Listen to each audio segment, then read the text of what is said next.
بسم الله الرحمن الرحيم عم يتساءلون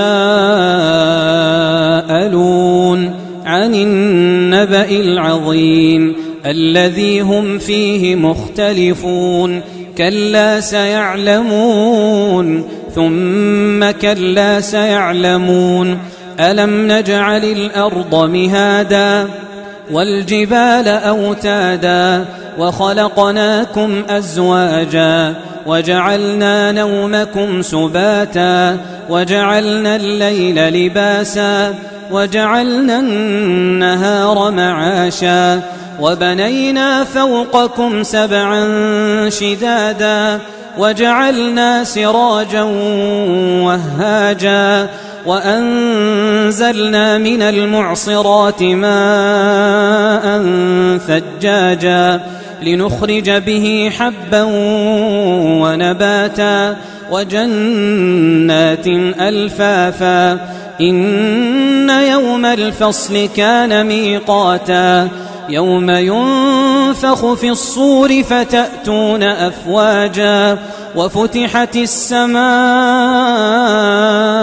فكانت أبوابا وسيرت الجبال فكانت سرابا إن جهنم كانت مرصادا للطاغين مآبا لابثين فيها أحقابا لا يذوقون فيها بردا ولا شرابا إلا حميما وغساقا جزاء وفاقا إنهم كانوا لا يرجون حسابا وكذبوا بآياتنا كذابا وكل شيء أحصيناه كتابا فذوقوا فلن نزيدكم إلا عذابا إن للمتقين مفازا حدائق وأعنابا وكواعب أترابا وكأسا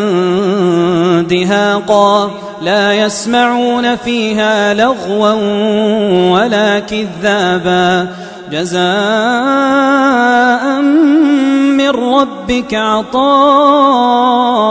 حسابا رب السماوات والأرض وما بينهما الرحمن لا يملكون منه خطابا يوم يقوم الروح والملائكة صفا لا يتكلمون إلا من أذن له الرحمن وقال صوابا ذلك اليوم الحق فمن شاء اتخذ إلى ربه مآبا إنا أنذرناكم عذابا قريبا يوم ينظر المرء ما قدمت يداه